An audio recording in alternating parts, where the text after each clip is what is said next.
अनुग्रहित दिन के लिए प्रभु को धन्यवाद देते हैं और सारी महिमा प्रभु को देते हुए आप सभी का वचन की सेवा में स्वागत करते हैं। आज हम वचन के जिस भाग पर मनन कर रहे हैं वो है विलाप गीत, उसके दूसरे अध्याय के 16वें वाक्य से, जो इस प्रकार है। तेरे सब शत्रु ने तुझ पर मुंह पसारा है, वे ताली बजाते और दांत पीसते हैं। वे कहते हैं हम उससे निकल गए हैं। जिस दिन की बाट हम जोते थे वह यही है, वह हमको मिल गया, हम उसको देख चुके हैं। इस अनुग्रहित वचन से आज हम बाट जोने का दिन के विषय में मनन करेंगे।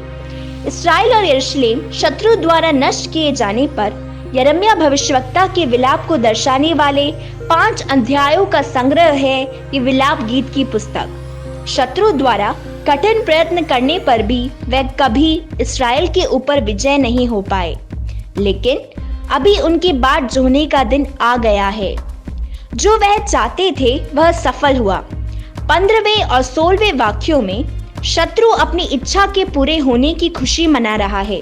शत्रु की प्रसन्नता इस्राएल के लोगों के लिए 6 प्रकार की निंदा का कारण बना। सब बटोही तुझ पर ताली बजाते हैं। वह यरूशलेम की पुत्री पर यह कहकर ताली बजाते और सर हिलाते हैं, क्या ये वही नगरी है जिसे परम सुंदरी और सारी पृथ्वी के हर्ष का कारण कहते थे? तेरे सब शत्रुओं ने तुझ पर मुंह पसारा है, मैं ताली बजाते और दांत पीसते हैं। वे कहते हैं हम उसे निगल गए हैं। जिस दिन की बाट हम जोते थे वह यही है, वह हमको मिल गया, हम उसको देख चुके हैं। ऐसा कहकर शत्रु स्वयं जय की घोषणा कर रहा है। मुझे सुनने वाले प्रियजनों, अनसर्टेनिटी अथवा अस्थिरता भरे इस जीवन में अदृश्य और छिपे हुए खतरे और दुर्घटनाएं हमारे जीवन में कभी भी आ सकती हैं। उस वक्त धर्मी की नींव हिल गई कहकर जब शत्रु प्रसन्न हो रहे होंगे और वह स्वयं जय की घोषणा कर रहे होंगे, जब विजय भी पराजय होगा, हर काम में सिर्फ पराजय ही मिलेगा, भलाई खत्म होकर हर जगह सिर्फ बुराई ही मिलेगी, जब कष्ट दुख हमारे जीवन में अप्रत्याशित मेहमान की तरह आएंगे, तो याद रखें यह शत्रु के प्रसन्न होने का समय होगा।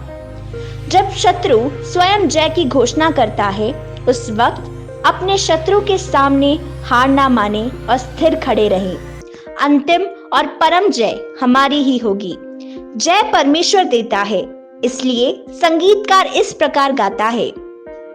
लड़ाई के मैदान में यीशु के नाम से हम लड़े, एक शूरवीर के समान, और वचन लेकर दौड़े पूरे देश में। अनंत खुशियां मिलेगी हमें अंत में। हाँ प्रियो, जिसका प्रकाश कभी फीका नहीं पड़ता, कभी नष्ट ना होने वाले अनंत खुशियां हमें मिलेंगी। मैं अनंत के दिनों के ऊपर आपके ध्यान को केंद्रित करूंगा। जिस प्रकार गीत में लिखा गया है, अंत में अनंत की खुशियां हमें मिलेंगी और अंत में हमारी ही जय होगी। शत्रु जब हार की घोषणा करता है और उसकी खुशियां मनाता है, उस वक्त भी हम स्थिर खड़े रहें। Battle is not yet over, अर्थात युद्ध अभी खत्म नहीं हुआ है। युद्ध खत्म हो गया, शत्रु हमें निगल गया, हम पराजित हो गए कहकर जब शत्रु स्वयं घोषणा करता है, तब भी अपने मन में स्थिर होकर खड़े रहें। युद्ध खत्म नहीं हुआ है।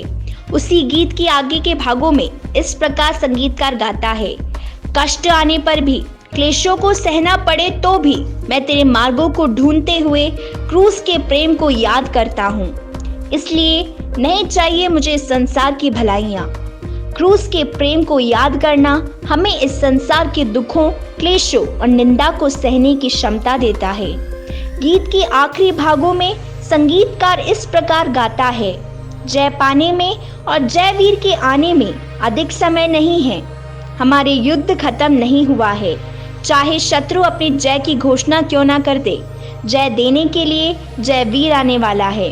इसके बोध के साथ शत्रु की निंदा का सामना करते हुए स्थिर खड़े होने में परमेश्वर हमारी सहायता करे। एक और आत्मिक संदेश देकर मैं समाप्त करूंगा। यदि हमारे समूह में कोई निंदा की अवस्था से गुजर रहा है, तो हम उनका मजाक ना उड़ाए, दूसरों के गिरने पर हंसने वाले ना बने। दुष्ट शैतान किसी के मन में घुसकर दूसरों की निंदा करने के लिए उत्साहता है, तब उसके विचारों के अनुसार हमारे हृदय को ना खोले। दुष्टता को ललकार कर बाहर फेंके। यदि कोई दुख से गुजर रहा है तो हम उनके लिए प्रार्थना की छाया भरे पेड़ के समान हमारे जीवन को बदले। अनुग्रहित दिन में शत्रु द्वारा बाट जोड़ने का दिन नहीं, परंतु परमेश्वर द्वारा दिया जाने वाला जय का दिन होने पाए। इस अनुग्रहित वचन से परमेश्वर आपको बहुतायत से आशीष दे और सुरक्षित रखे। प्रभु की स्तुति हो। जय मसीह की।